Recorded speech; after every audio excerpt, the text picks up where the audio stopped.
It started with a feeling, not a vision, not a warning from the council. Just a cold, creeping weight in the Force that settled into Obi-Wan's chest and refused to leave. He had noticed the signs for months. The private meetings, the late-night summons to the Chancellor's office, the way Anakin spoke about Palpatine not as a politician, but as a father. And that was what terrified him. Obi-Wan knew Anakin. He knew the boy's hunger for approval, for belonging, for anyone to tell him he was enough. And Palpatine? Palpatine knew it too. So one evening, after another closed-door session between his Padawan and the Chancellor, Obi-Wan did something he had never done before. He followed the feeling. He reached out through their training bond carefully, gently, and what he found made his blood run cold. Anger, confusion, and underneath it all, a voice. Whispering, guiding, shaping. It wasn't Anakin's voice. Obi-Wan sat alone in his quarters for exactly 11 minutes. He stared at the wall. He thought about the code. He thought about duty. He thought about every rule he had ever sworn to follow. Then he packed a bag. No transmission to the council, no formal report, no request for permission. There was no time for any of it, and deep down, he wasn't sure the council would even act. He found Anakin in the temple hangar, half asleep beside his starfighter. "Get up," Obi-Wan said quietly. "We're leaving." Anakin blinked. Leaving?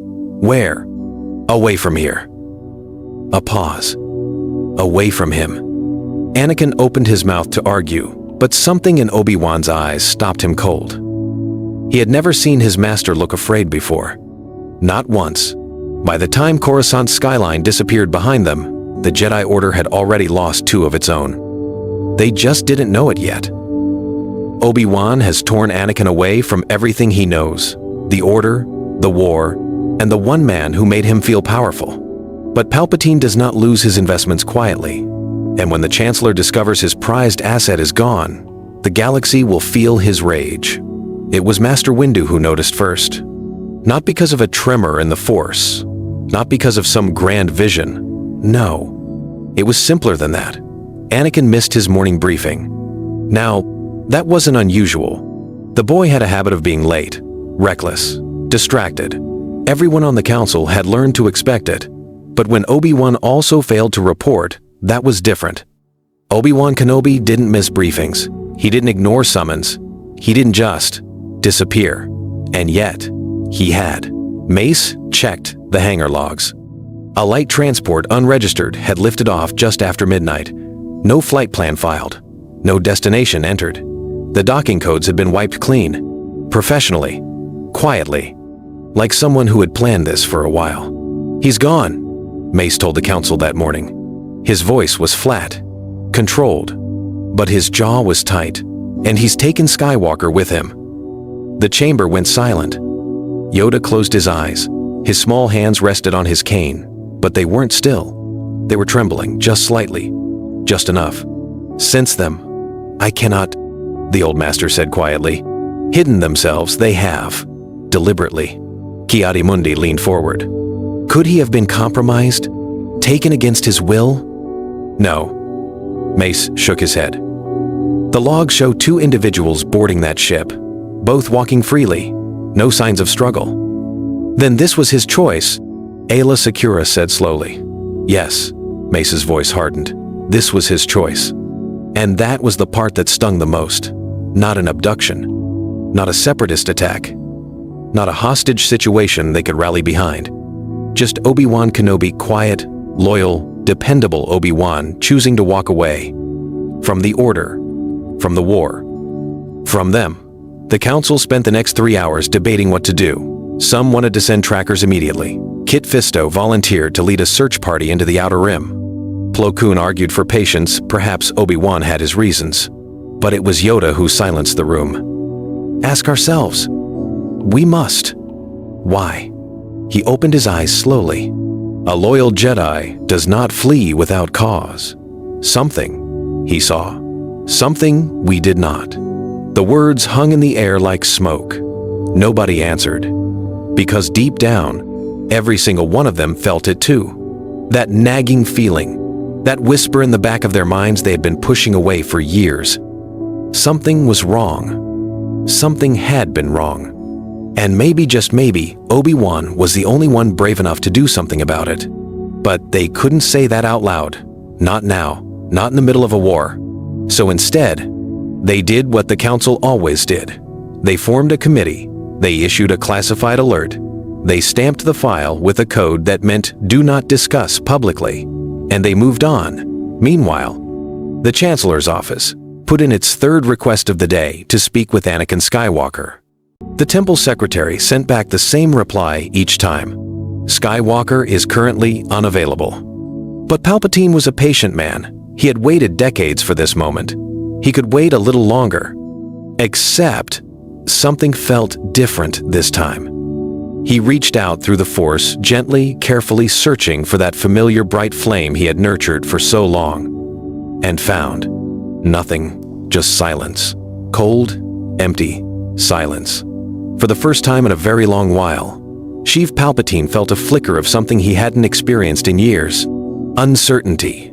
And uncertainty, for a Sith Lord, is the most dangerous emotion of all. The Council has chosen caution. Palpatine has chosen patience. But neither of them understands what's really happening. Obi-Wan didn't just run. He erased their trail completely. No beacon, no signature, no way back. And somewhere in the forgotten corners of the Outer Rim, a master and his apprentice are about to start over, alone. But Palpatine's patience has limits. And when patience runs out, what replaces it is far, far worse. The glass shattered first. Not because Palpatine threw it. No, he was sitting perfectly still when it happened. Hands folded, posture calm, face empty. But the force around him? That was a different story. Every piece of glass within 10 feet of his desk cracked at once. The window behind him splintered into a web of fractures. The chandelier above swayed, then went still. He didn't move.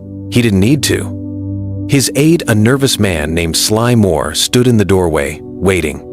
She had delivered the report 60 seconds ago. Skywalker is gone. Kenobi took him. No trail, no destination, no signal. 60 seconds of silence. Then, Palpatine smiled. And that smile was worse than any scream. "Leave," he said softly. She left. Quickly. Alone now, Palpatine stood and walked to the cracked window. Coruscant stretched out below him, millions of lights, billions of lives, all moving through their tiny little routines, completely unaware that the man standing above them had just lost the single most important piece on his board.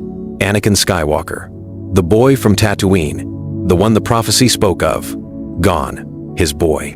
His weapon. His future. Taken by a Jedi Knight with a conscience and a head start. Palpatine pressed his fingers against the glass. Slowly, deliberately. "Kenobi," he whispered. Just the name, nothing else. But the way he said it carried the weight of a death sentence. For a long moment, he simply stood there, thinking, calculating, rearranging the entire architecture of a plan that had been decades in the making. Because that was what separated Palpatine from every other villain in the galaxy. He didn't panic. He didn't rage. He didn't waste time on revenge. Not yet. He adapted. Within the hour, a secure transmission was sent.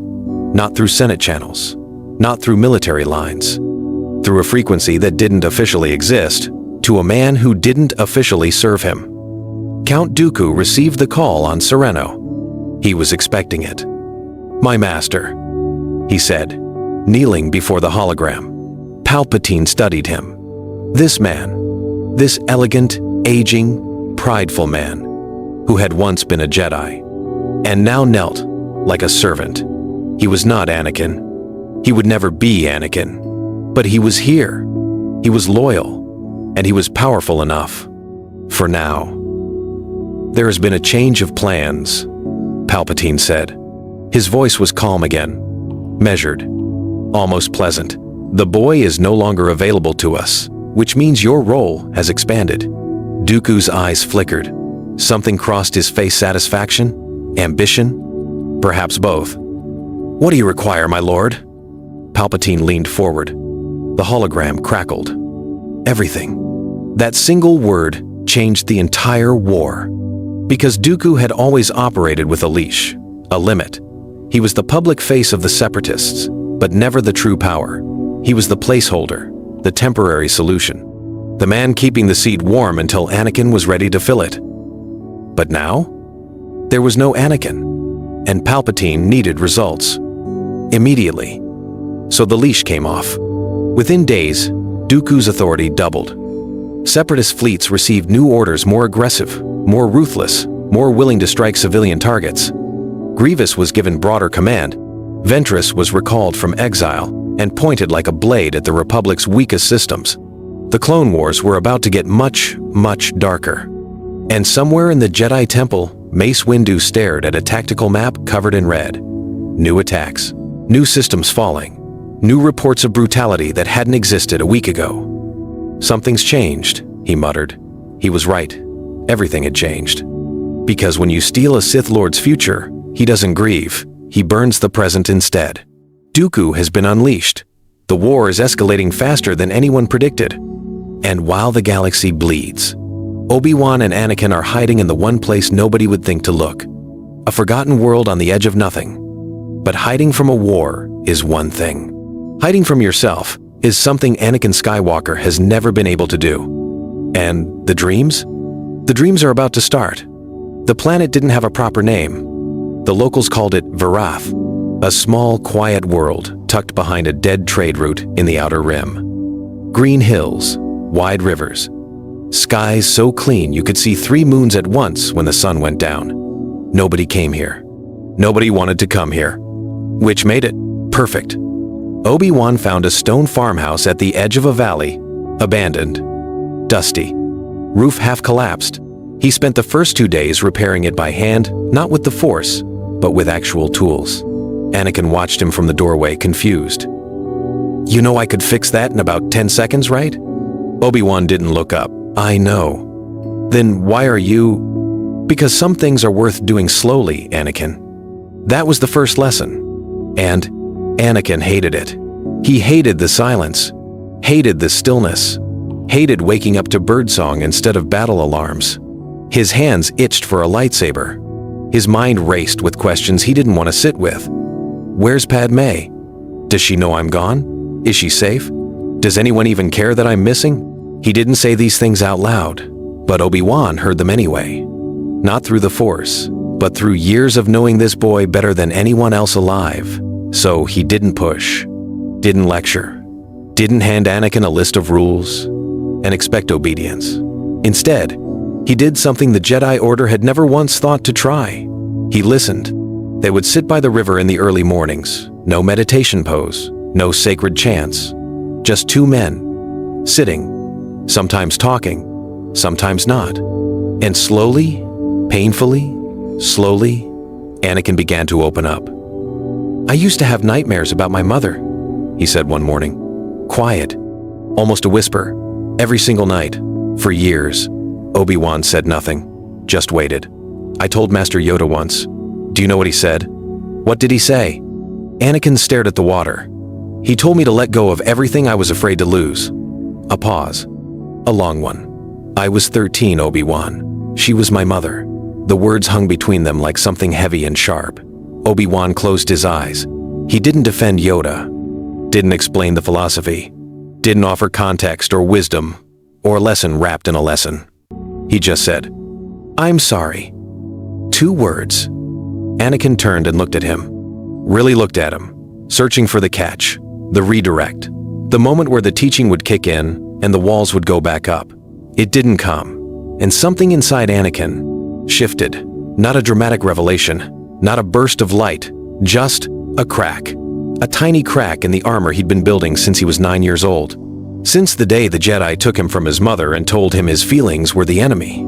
That crack was everything. Over the weeks that followed, Obi-Wan began training him differently. Not by the book, not by the code, by instinct, by trust. They sparred every afternoon, but not to win. To feel, to understand what the Force was doing in the space between them. No forms, no grades, no judgment. Feel the anger, Obi-Wan told him once, mid-duel. Don't chase it, don't crush it, just feel it. Let it pass through you like wind. The council would lose their minds if they heard you say that, Anakin said, grinning. Probably, Obi-Wan replied. But the council isn't here, and that made all the difference. Because for the first time in his life, Anakin wasn't performing. He wasn't trying to impress anyone, wasn't fighting to prove he belonged, wasn't terrified that one wrong feeling would get him expelled from the only family he'd ever known. He was just learning, really learning, and it showed. His connection to the Force deepened in ways that surprised even Obi-Wan. Not darker, not brighter, just wider. Like a river that had been forced through a narrow channel for years, finally allowed to spread. He still had anger. He still had fear. He still thought about Padme every single day and wondered if she was safe. But those feelings didn't control him anymore. They existed beside him, not inside him, not above him, beside him. Obi-Wan watched it happen and felt something he hadn't felt in a long time. Hope. Real, dangerous, fragile hope. He knew it wouldn't last. Nothing this good ever did. Not in a galaxy at war. But on those quiet evenings when the three moons rose over the valley and Anakin sat on the farmhouse roof, staring at the stars with something close to peace on his face, Obi-Wan allowed himself to believe, just for a moment, that maybe he had made the right choice. Then, one night, 3 months into their exile, Anakin woke up screaming. He was drenched in sweat, eyes wide, hands gripping the bed frame so hard the wood cracked under his fingers. Obi-Wan was at his side in seconds. Anakin, what did you see?" The boy looked up at him, and the peace, all of it, was gone, replaced by something raw, something old, something Obi-Wan recognized immediately. Because he'd seen it on Anakin's face once before, the night before his mother died. "Padme," Anakin whispered. His voice was barely there. "She's in danger, Obi-Wan. I saw it." The farmhouse was silent. The three moons hung in the sky like witnesses, and Obi-Wan Kenobi, who had given up everything to keep this boy safe, felt the ground beneath him begin to crack, because he knew that this moment would come, and he had absolutely no idea what to do about it. The first vision came on a Tuesday. Anakin saw her standing on a balcony, Coruscant, the Senate district, her white gown catching the wind. She was looking out at the city, waiting for someone who wasn't coming. Then the scene shifted. Fire, smoke, clone troopers moving through corridors that looked wrong, familiar, but wrong. And Padme running, alone. No guards, no protection, just her. And the sound of boots getting closer. He woke up gasping. The second vision came 2 nights later, worse this time, closer. He could hear her voice. She was calling his name, not screaming, just saying it, over and over, like a prayer she didn't believe in anymore. Anakin, Anakin, Anakin. Then nothing. The third vision he didn't talk about. He couldn't. Obi-Wan saw it in his eyes the next morning. The redness, the distance, the way Anakin's hands wrapped around his cup of tea like he was holding on to the last solid thing in the universe. "How long?" Obi-Wan asked quietly. "Every night." Anakin didn't look up. "For 2 weeks." Obi-Wan sat down across from him. Slowly, carefully. "The way you sit near something that might break. Anakin, we talked about this. Visions aren't certainties, they're possibilities. The Force shows us what could happen, not what will. You sound like the Council." The words landed like a slap. Obi-Wan flinched, just barely. But Anakin caught it. "I'm sorry," Anakin said immediately. "I didn't mean—" "Yes, you did." Obi-Wan's voice was gentle, not hurt. Just honest. "And maybe you're right." Silence. The river outside murmured along, indifferent to everything. "She's alone, Obi-Wan." Anakin's voice changed now. Lower, harder. The boy was gone. The man was speaking. "The war is getting worse. I can feel it, even from here. The darkness is spreading and she's right in the middle of it. If we go back, I know the risks. Do you?" Obi-Wan leaned forward. "Because going back doesn't just mean facing the war. It means facing him, Palpatine, the man I pulled you away from.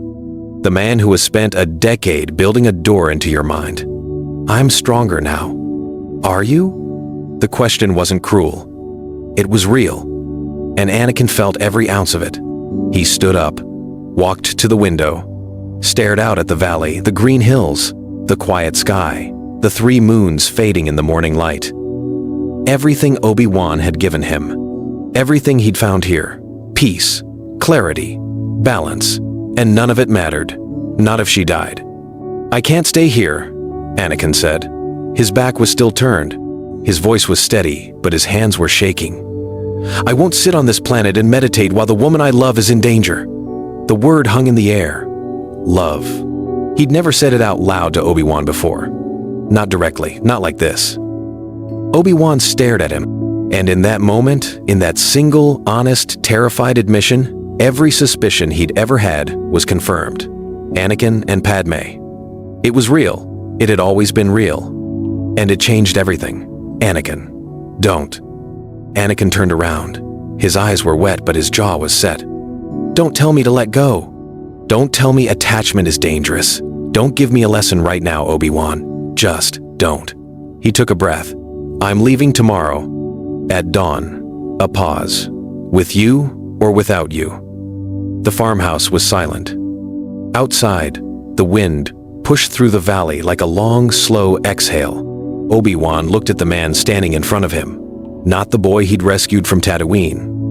Not the Padawan who argued with the Council. Not the reckless pilot or the angry soldier. Just Anakin, a man in love.